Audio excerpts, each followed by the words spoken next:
21, conversação preciosa. No nosso último encontro, lá no final do capítulo, na parte 2 do capítulo 6, nós conversávamos e víamos André Luiz, na verdade, nos contando, né, sobre a aparição de Sânzio, lembram? Sânzio é aquele espírito mais evoluído que se materializou, acho que materializou já demais, né? Se fez em espírito, se fez visível em espírito, lá na capela, dentro da Mansão da Paz, Poço de Socorro Umbralinho, para que então pudessem captar, conversar, pegar as preces daqueles que ali estavam, principalmente Druso, que era o diretor daquela instituição e que estava necessitando de orar, de até mesmo jogar para fora, porque Druso, em uma das suas orações, até mesmo deixou que as lágrimas, né, viessem à tona, e André Luiz também ficou muito comovido. Então nós vimos aí a importância da prece. Terminada aquela conversação, colocar os pontos nos is, Druso pediu, olha, fulano poderia reencarnar, ciclano poderia reencarnar, eu tenho esse plano, então eles acertaram tudo isso. E aí eles ficaram um tempo livre, aonde vem agora essa conversação, para que André Luiz e Hilário pudessem conversar um pouco com Sânzio, né? E André estava maravilhado com o que ele via à frente.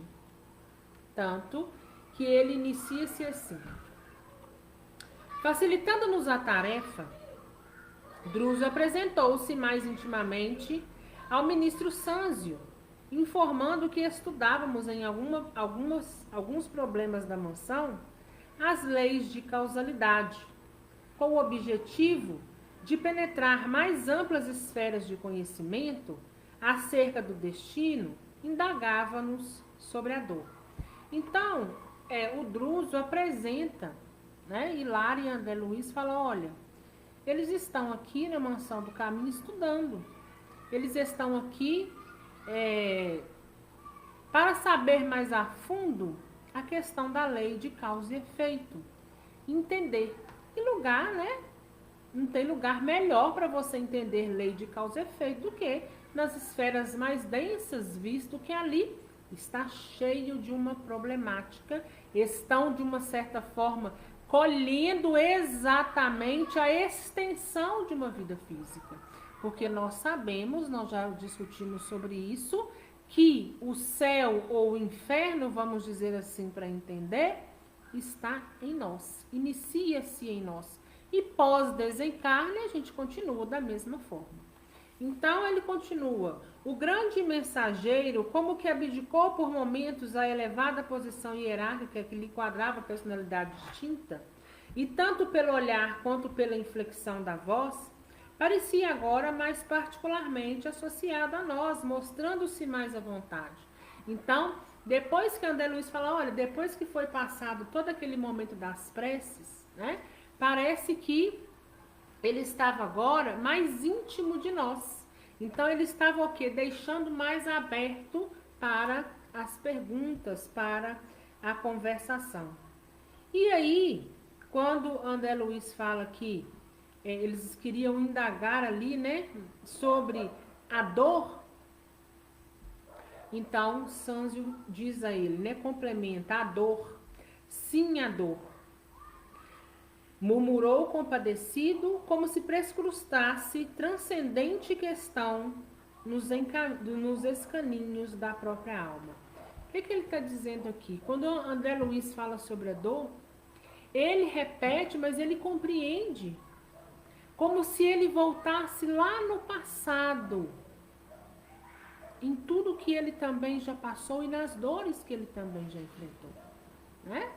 Porque não é porque está ali um espírito evoluído que ele não passou por muitas vicissitudes, até mesmo vicissitudes parecidas com as nossas, né? Se um espírito está em um ponto mais avançado do que o nosso, pode ter certeza que um dia ele passou pelo caminho que nós estamos trilhando. Então ele entende perfeitamente o percurso. Então, quando André fala sobre a dor, que está ali estudando sobre causa e efeito, daqueles que estão ali no umbral, ele relembra como se voltasse ao passado, como se buscasse nele mesmo, os guardados dele mesmo, tudo sobre essa questão da dor. E olhando-nos a Hilário e a mim, com inesperada ternura, ele acentuou quase doce. Estudo-a igualmente, filhos meus. Sou funcionário humilde dos abismos. Trago comigo a penúria e a desolação de muitos. Conheço irmãos nossos, portadores do estigma, portadores de cicatrizes, de padecimento atrozes, padecimentos cruéis, que se encontram animalizados há séculos nos despenhadeiros infernais. Entretanto, cruzando as trevas densas, embora o enigma da dor me dilacere o coração, nunca surpreendi criatura alguma esquecida pela divina bondade. E aí ele vai nos reforçar aquilo que a gente já tem convicção. A misericórdia divina está até mesmo nas zonas umbralinas. E ele fala, olha, eu estudo a dor há muito tempo. Eu sou um trabalhador, um humilde trabalhador do umbral. E tem criaturas, tem seres que estão no sofrimento e na dor há tanto tempo que eles estão animalizados. Se confunde, né, com um animal mais feroz. Mas ele jamais, em cada ponto que ele passou, ele jamais viu alguém desamparado. É aquela questão. A misericórdia divina está ali. Mas a situação que aquele ser se encontra não o permite enxergar a misericórdia. Mas ainda assim eles estão ali vibrando, cuidando, tentando fazer o que eles podem para que a pessoa tome uma consciência, que ela tenha um arrependimento e que ela possa aceitar o socorro, né? Para que ela possa sair daquela condição. Mas enquanto não existe aceitação, fica difícil também deles trabalharem. Registrando-lhe a palavra amorosa e sábia, inexprimível sentimento me invadiu a alma toda. Até ali, não obstante ligeiramente, convivera com numerosos instrutores. De muitos deles, conseguira ensinamentos e observações magistrais, mas nenhum até então me trouxeram ao espírito aquela amálgama, aquela combinação, aquela mistura de enlevo e carinho, admiração e respeito que me assomava o sentimento. E André estava tão emocionado que André fala, olha, eu já passei por vários instrutores, tive ensinamentos excelentes, mas nenhum deles está me proporcionando o sentimento que eu estou agora. Enquanto Sâncio falava generoso, cintilações prateadas nimbavam-lhe a cabeça, mas não era a sua dignidade exterior que fascinava. Era o caricioso magnetismo que ele sabia exteriorizar. Tinha a impressão de achar-me à frente de meu pai ou de minha própria mãe, ao lado de quem me cabia dobrar os joelhos. Sem que me fosse possível governar a comoção, lágrimas ardentes rolavam-me pela face.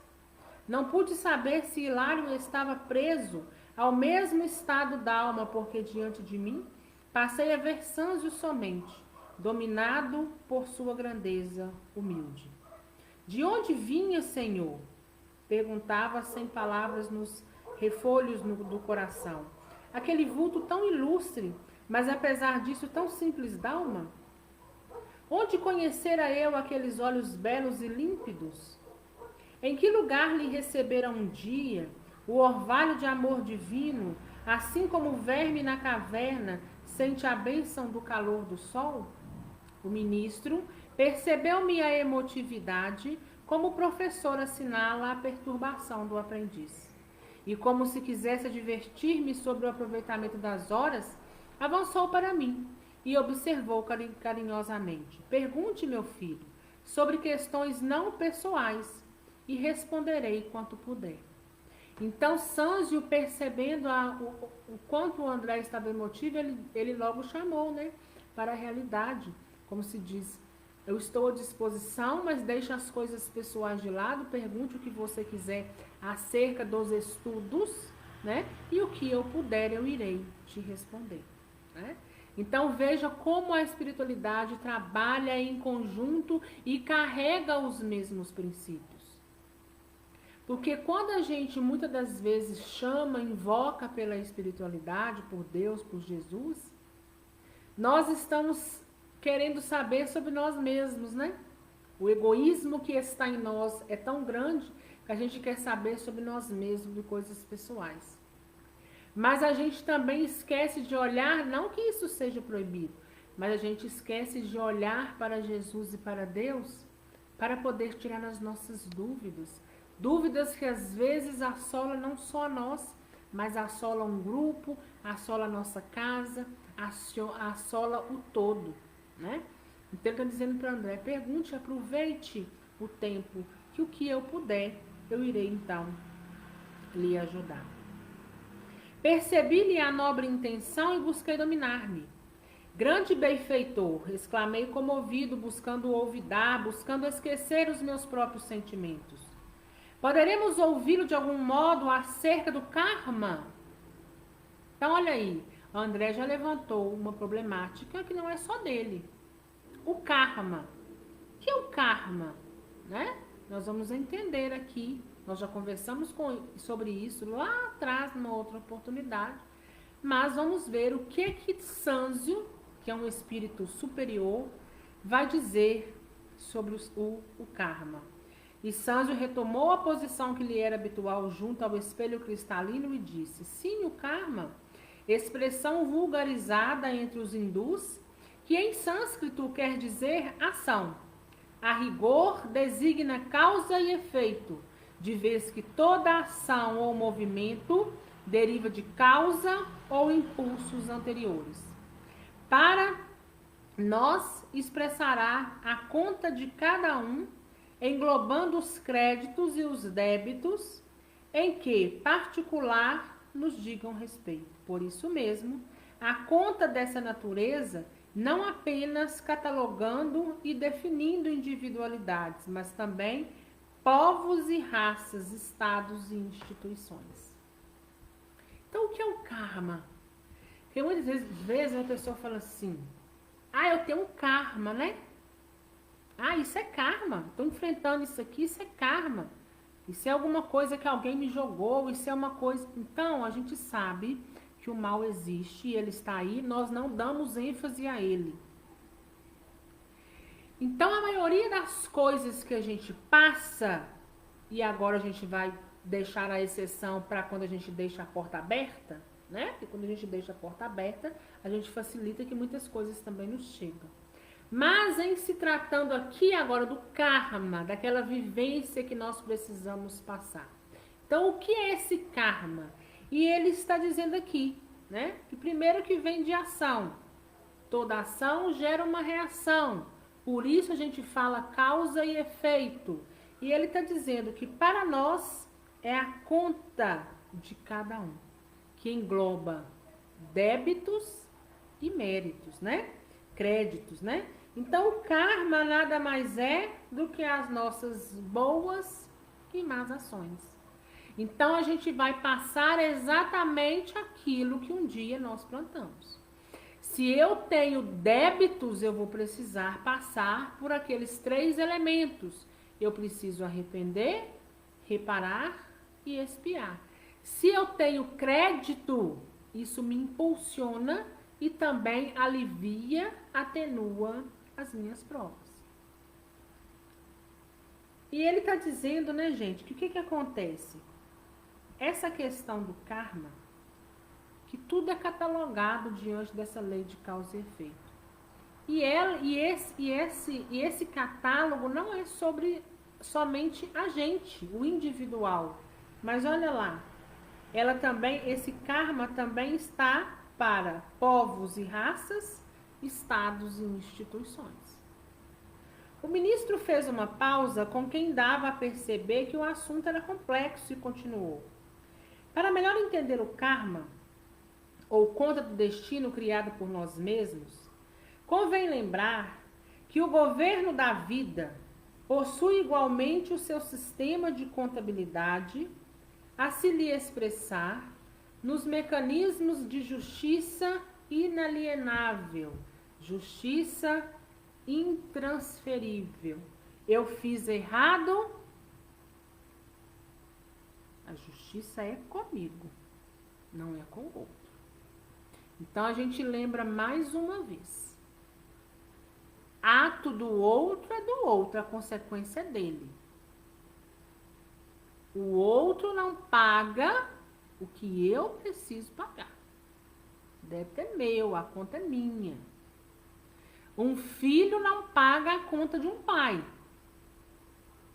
Mas, como semelhante atrai semelhante, ele pode provavelmente vir comissões cujo vai atingir exatamente aonde o pai necessita para poder passar. Mas não quer dizer que o filho pagou a conta do pai ou então o pai está pagando. Não, cada um paga a sua. A diferença é que semelhante atrai semelhante. E agora Sanzo está dizendo, existe uma contabilidade global e intransferível. A Terra possui uma contabilidade, né? E às vezes a gente acha que nada está sendo visto, né?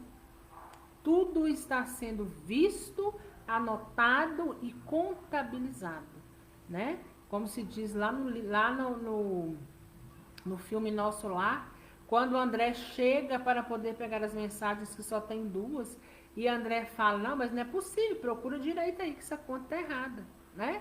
E ela fala para André, não, são somente 2. Não existe erros, né? Não existem erros nos planos de Deus.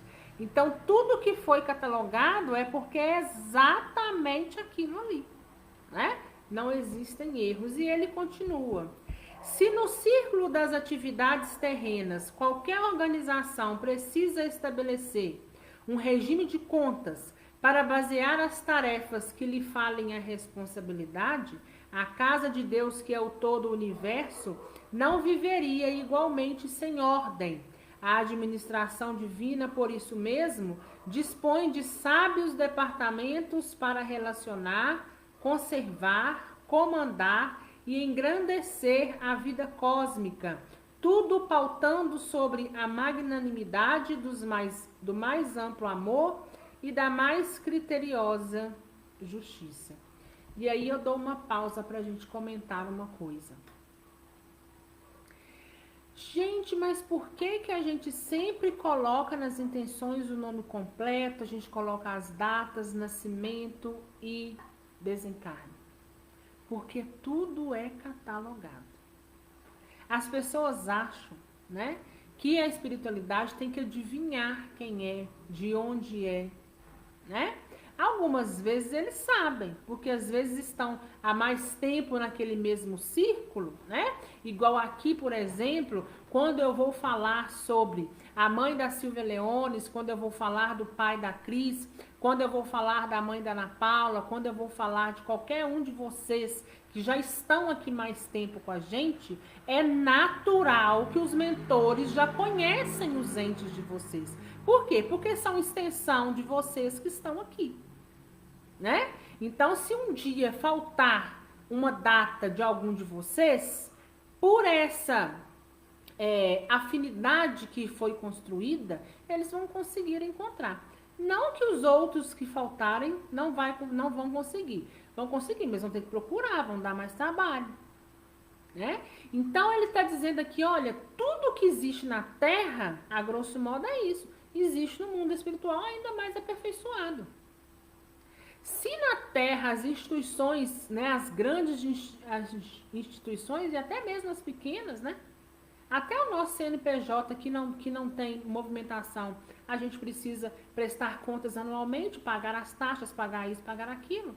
Então ele está dizendo aqui, olha, se vocês aí têm uma organização, têm uma contabilidade para que possa fazer reger tudo da maneira correta, a casa de Deus também tem. Tudo aqui está catalogado. Existem espíritos trabalhando, né, nesses, o que ele chama aqui de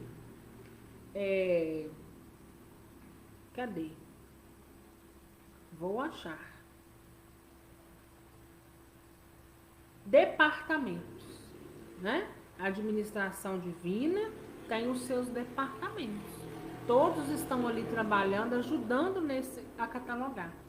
Cada prece é catalogada, a não ser que sua prece tenha sido uma prece tão sem fé, e como se diz, né, ela não passou do teto da sua casa. Mas, ainda assim, existem espíritos que ouviu ela até o teto. Aqueles que estão ali próximos a você.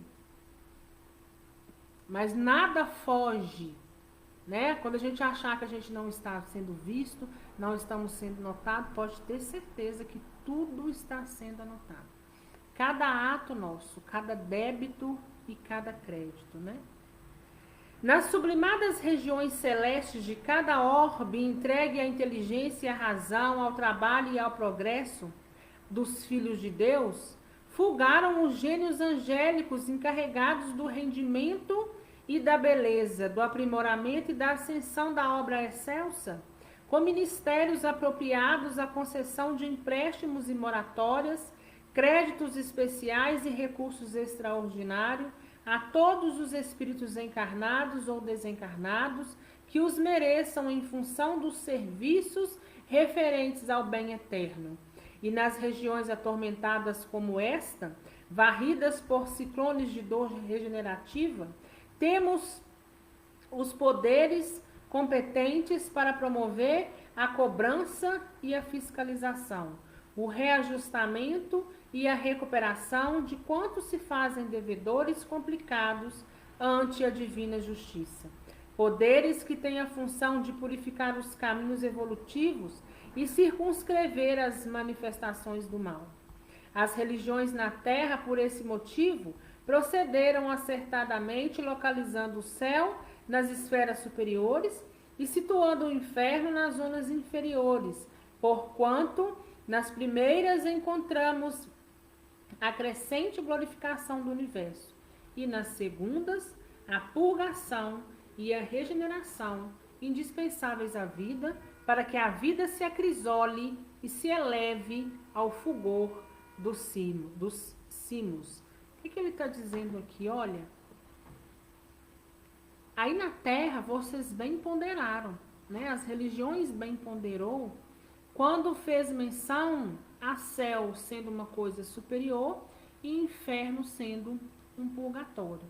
Só que para nós sabemos que dimensões superiores são dimensões positivas, mas que ainda não é o céu onde está Jesus, mas são dimensões onde estão apartado, amenizado. Ali existe espíritos que estão arrependidos, que querem melhorar, que são pacificadores, né? Que sabem do caminho que precisam seguir, que não estão ali se debatendo, né? Já aceitaram a sua realidade, já aceitaram seus erros e querem trabalhar neles. Estão calmos, vamos dizer assim. Estão tranquilos, são seres errantes, não tenha dúvida, mas que desejam um melhoramento. Zonas umbralinas, purgatório para nós, também purgatório para as outras religiões, doutrinas, mas entendem como sendo um inferno. Mas nós sabemos que é um local temporário, onde vão purgar aquilo que necessita, ou seja, deixar um pouco o orgulho de lado, deixar um pouco a vaidade de lado e entender o caminho que precisa seguir, né? Não sermos vaidosos e orgulhosos como Judas, porque muitos ali estão nessa posição. Porque a gente sabe que Judas traiu Jesus. Judas entregou Jesus aos soldados. Da mesma forma, Pedro, que negou Jesus 3 vezes. Quando Pedro e Judas teve plena convicção de seu ato, Pedro sumiu para Galileia. Foi embora, fugido. Judas fez o quê? Se enforcou. Né? Mas o porquê que Judas se enforcou? Judas se enforcou pelo orgulho, pela vaidade, né? Porque se ele tivesse tido arrependimento, ele teria voltado e pedido perdão a Jesus, porque Jesus poderia perdoá-lo. Porque o próprio Jesus disse: você me negará 3 vezes, Pedro, e você, Judas, me trairá, mas nada mudará. Eu continuarei amando-os da mesma forma. Porque aquilo que Jesus pregava, quando estava aqui no corpo de carne, perdoar ele 70 vezes 7, Jesus de fato praticava. Então Pedro foge para Galiléia, mas quando Pedro reflete, Pedro fala: não, eu vou voltar para Jerusalém. Eu vou voltar porque eu sei que meu Deus é grande e ele pode me perdoar pelos meus atos. Diferente de Judas, que não dava o braço a torcer e ficou ali o tempo todo com o orgulho, e a vaidade era tanta, né, que se sobrepôs acima de Jesus. E aí a gente vê que até nos dias atuais ainda existem pessoas como Judas, né, que preferem ali morrer do que voltar e pedir: me perdoe, me desculpa, eu estou arrependido, eu quero pagar pelos meus atos, eu quero de uma certa forma reparar o que eu fiz. E no umbral está, infelizmente, são esses. Orgulhosos, vaidosos, que lá no fundo, se pensar bem, sabem dos malfeitos, mas não dão o braço a torcer. E aí querem ficar ali naquela baderna o tempo todo. Ante o intervalo espontâneo, e reparando que o ministro se propunha a manter contato conosco através da conversação, eu perguntei com interesse: comove saber, eu aduzi, né, com interesse, eu disse com interesse, comove saber que, sendo a providência divina, a magnanimidade perfeita, sem limites, gerando tesouros de amor para distribuí-los com abundância, em favor de todas as criaturas, é também a equidade vigilante na direção e na aplicação dos bens universais. Efetivamente, não poderia ser de outro modo, ajuntou Sanzio bondoso. Em assuntos da lei de causa e efeito, é imperioso não olvidar, não esquecer, que todos os valores da vida, desde as mais remotas constelações à mais mínima partícula subatômica, pertencem a Deus, cujos inabordáveis desígnios pode alternar e renovar, anular ou construir tudo o que está feito. Então, olha lá.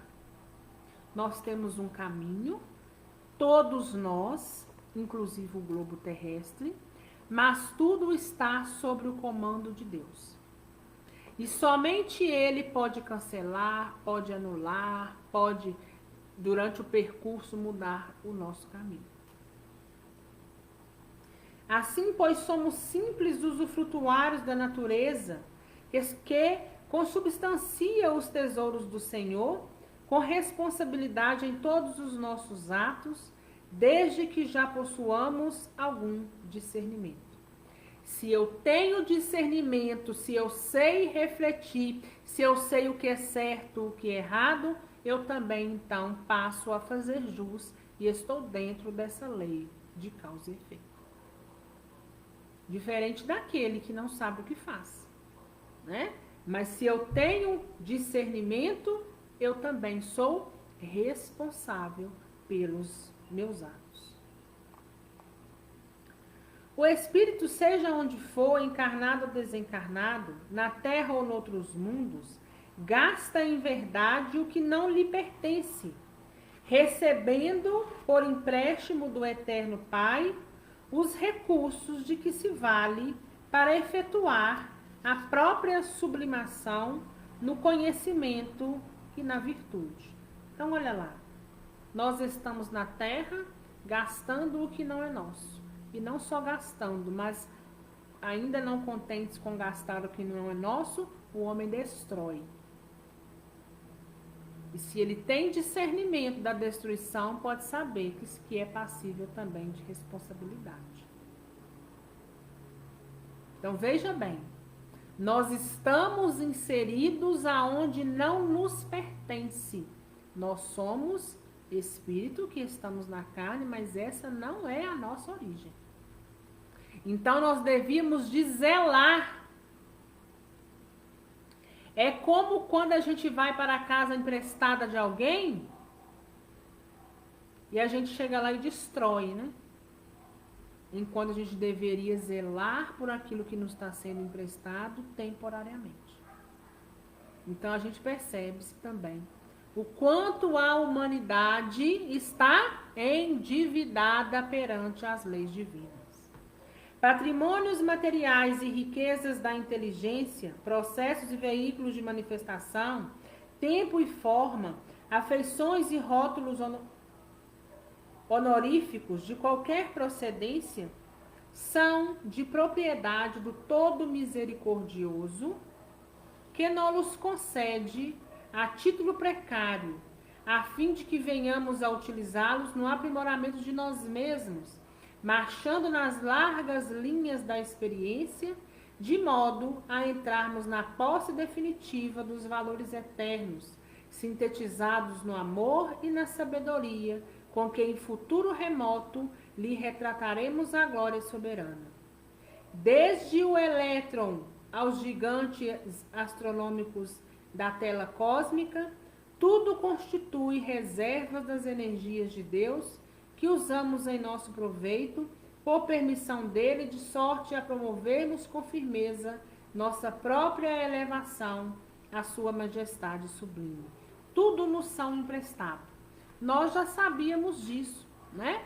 Mas a gente tem a mania de falar assim: eu tenho uma casa, eu tenho um carro, eu tenho um emprego. É emprestado. Deus que me emprestou. Né? Eu tenho meus bens materiais, são emprestados. De fato, tudo nos é emprestado. Só que a gente precisa aumentar essas qualificações e ramificar também as que lhe competem. No seguinte sentido: não é somente uma casa, um carro e um trabalho que me foi emprestado. É tudo. Absolutamente tudo. A terra como um todo, para que eu pudesse inserir-me nela. O corpo de carne, que não é meu. Ele é uma veste temporária. Quando meu corpo de carne morre, eu então desencarno e volto para a minha origem. O tempo, porque nós todos aqui temos dia e hora certa para retornarmos. Então o tempo também me é emprestado, né? E consequentemente por aí vai. Tudo, esse meio em que nós estamos, tudo nos é emprestado. E às vezes nós temos essa noção limitada, né? A gente pensa só ali no que a gente conquistou, né? Mas a gente esquece que às vezes até aquele que nada conquistou de material tem muita coisa ali que lhe é emprestada. O tempo é um deles. O corpo físico também. Dessa maneira é fácil perceber que após conquistarmos a coroa da razão, de tudo se nos pedirá conta no momento oportuno, mesmo porque não há progresso sem justiça na aferição de valores. E aí, quando a gente retornar, né, nós vamos precisar prestar contas daquilo que a gente fez. Nós vamos sentar na cadeira da sabedoria e olharmos os nossos atos. É a mesma coisa quando você vai entregar a chave para aquele amigo que te emprestou a casa, né? Você vai ter que prestar conta daquilo tudo que você fez ali dentro. Como que você deixou essa casa? Você está entregando da mesma forma que você recebeu ou você deteriorou, bagunçou, quebrou? Se você deteriorou, bagunçou e quebrou, você vai ter que reparar. Você vai ter que, como se diz, né, a grosso modo, pagar o que você estragou. Agora, se você entrega com zelo, né, ainda que a maioria não fez a sua parte, são créditos para você e eles te ajudarão, né, de algum modo, em algum ponto na sua caminhada evolutiva. Lembrei-me instintivamente da nossa errada conceituação de vida na Terra, quando nos achamos sempre dispostos a senhorar indebitamente os recursos do estágio humano em terras e casas, títulos e favores, prerrogativas e afetos, arrastando por toda parte as algemas do mais gritante egoísmo. Sânzio registrou-me os pensamentos, porque acentuou com paternal sorriso após ligeira pausa. Realmente, no mundo o homem inteligente deve estar farto de saber que todo o conceito de propriedade exclusiva não passa de simples suposição. Por empréstimo, sim, todos os valores da existência lhes são adjudicados, emprestados pela providência divina, por determinado tempo, de vez que a morte funciona como juiz inexorável, transferindo os bens de certas mãos para outras e marcando com inequívoca exatidão o proveito de cada espírito, extrai das vantagens e concessões que lhe foram entregues pelos agentes da infinita bondade. Aí vemos os princípios de causa e efeito em toda a forma de sua manifestação, porque no uso ou no abuso das reservas da vida que representam a eterna propriedade de Deus, cada alma cria na própria consciência os créditos e os débitos que lhe atrairão inelutavelmente as alegrias e as dores, as facilidades e os obstáculos do caminho. Quanto mais amplitude em nossos conhecimentos, mais responsabilidades em nossas ações. Através de nossos pensamentos, palavras e atos que nos fluem, invariáveis do coração, gastamos e transformamos constantemente as energias do Senhor em nossa viagem evolutiva nos setores da experiência. E do quilate de nossas intenções e aplicações, nos sentimentos e práticas da marcha, a vida organiza em nós mesmos a nossa conta agradável ou desagradável ante as leis do destino. Então, karma, positivo ou negativo, está em nós. É fruto de atitudes nossas lá do passado que vamos carregando conosco. Todas as vezes que nós cometemos um mal feito, ele não está carimbado em nós, está carimbado no nosso perispírito. Para a gente retirar aquele carimbo, a gente não precisa dos 3 elementos. Então, aqui não é diferente. Nós vamos carregando conosco o tempo depois do desencarne inexorável. O que é o tempo? Mas fato é, nós vamos precisar quitar ou vivenciar fatos positivos traçados por nós mesmos um dia. Nesse ponto do valioso esclarecimento, Hilário inquiriu com humildade: amado instrutor, à face da gravidade de que a lição se reserva para nós, que devemos entender como sendo bem e mal? Porque bem e mal é muito relativo, né? Então Hilário pergunta para Sânzio o que nós precisamos entender sobre o bem e o mal. Porque o que é bem para mim pode ser mal para você e vice-versa. Sânzio fez um gesto de tolerância bondosa e replicou: evitemos o mergulho nos labirintos da filosofia, não obstante o respeito que a filosofia nos merece, porquanto não nos achamos num cenáculo simplesmente destinado à esgrima da palavra. Busquemos antes de tudo simplificar. É fácil conhecer o bem quando o nosso coração se nutre de boa vontade à frente da lei. O bem, meu amigo, é o progresso e a felicidade, a segurança e a justiça para todos os nossos semelhantes e para todas as nossas criaturas de nossa estrada, aos quais devemos empenhar as conveniências de nosso exclusivismo, mas sem qualquer constrangimento por parte de ordenações puramente humanas que nos colocariam em falsa posição no serviço, por aturarem de fora para dentro, gerando muitas vezes em nosso interior, para nosso prejuízo, a indisciplina e a revolta. Então, o que é o bem? O progresso, a felicidade, segurança e justiça. O que é o bem? É aquilo que, quando colocado para o todo, irá nos elevar.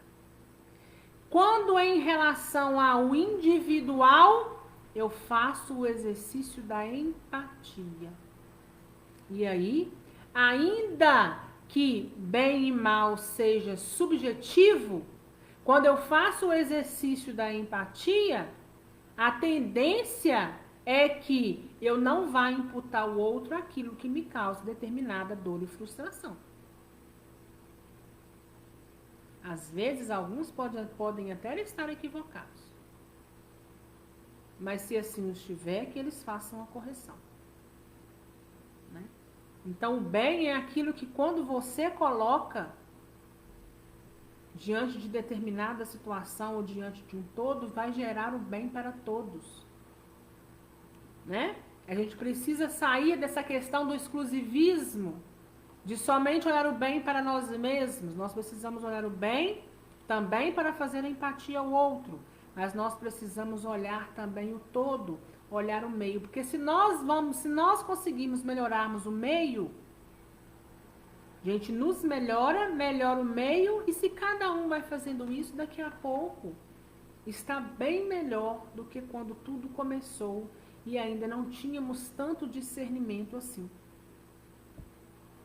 O bem será, desse modo, nossa decidida cooperação com a lei a favor de todos, ainda mesmo que isso nos custe a renunciação mais completa, visto não ignorarmos que, auxiliando a lei do Senhor e agindo de conformidade com ela, seremos por ela ajudados e sustentados no campo dos valores imperecíveis. E o mal será sempre representado por aquela triste vocação do bem, unicamente para nós mesmos, a expressar-se no egoísmo e na vaidade, na insensatez e no orgulho que nos assinala a permanência nas linhas inferiores do espírito. Então, o que é o mal? O mal é aquilo que eu quero fazer para mim só. Aquele egoísmo, né? Eu quero somente para mim. Se vai fazer bem para mim e vai fazer mal para o outro, não importa. Mas eu quero para mim, né? E aí a gente vê o quanto a chaga do egoísmo e do orgulho é perigosa para a nossa trajetória.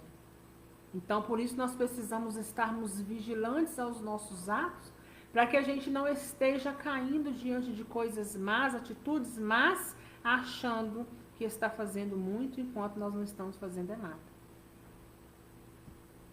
Fim da breve pausa, o ministro disse, acrescentou: possuímos em nosso Senhor Jesus Cristo o paradigma do eterno bem sobre a terra. Tendo dado tudo de si, em benefício dos outros, não hesitou em aceitar o supremo sacrifício no auxílio a todos, para que o bem de todos prevalecesse, ainda mesmo que a ele, em particular, se reservassem a incompreensão e o sofrimento, a flagelação e a morte. Então, na dúvida, olhe para Jesus. O que Jesus esperaria de mim dentro dessa situação, dentro dos princípios que ele passou, dentro da vivência que ele teve na terra e nos deixou como grande legado? Em vista da pausa que se fizera espontânea, ousei ainda interrogar faminto de luz. Generoso amigo, poderíamos ouvi-lo de alguma sorte quanto aos sinais kármicos que trazemos em nós mesmos? E André pergunta a ele, e os sinais? Tem algum sinal kármico que a gente traz consigo, que a gente precisa, conosco, né? E que a gente precisa estar atentos? E Sanzio, em alguns, refletiu, mas disse, é muito difícil penetrar o sentido das leis divinas com os recursos limitados da palavra humana. Ainda assim, iniciemos o tentame recorrendo a imagens tão simples quanto seja possível. Apesar da impropriedade, comparemos a esfera humana ao reino vegetal. Cada planta produz na época própria, segundo a espécie a que se ajusta, e cada alma estabelece para si as mesmas circunstâncias felizes ou infelizes em que se encontra, conforme as ações que pratica, através de seus sentimentos, ideias e decisões na peregrinação evolutiva. A planta de começo jaz encerrada no embrião, e o destino, ao princípio de cada nova existência, está guardado na mente. Com o tempo, a planta germina, desenvolve-se, floresce e frutifica. E também com o tempo, a alma desabrocha ao sol da eternidade. Cresce em conhecimento e virtude, floresce em beleza e entendimento, e frutifica em amor e sabedoria. A planta, porém, é uma crisálida de consciência, que dorme largos milênios, rigidamente presa aos princípios da genética vulgar, que lhe impõem os caracteres dos antepassados, e a alma humana é uma consciência formada, retratando em si as leis que governam a vida, e por isso já dispõe até certo ponto de faculdades com que influir na genética, modificando-lhe a estrutura, porque a consciência responsável herda sempre de si mesmo, ajustada às consciências que lhe são afins. Nossa mente guarda consigo, em germe, os acontecimentos agradáveis ou desagradáveis, que a surpreenderão amanhã, assim como a pevide minúscula encerra potencialmente a planta produtiva em que ele se transformará no futuro. E olha o que é que ele está nos dizendo, né? Comparando aí, falando um pouco sobre o que André pergunta, né? Dos sinais.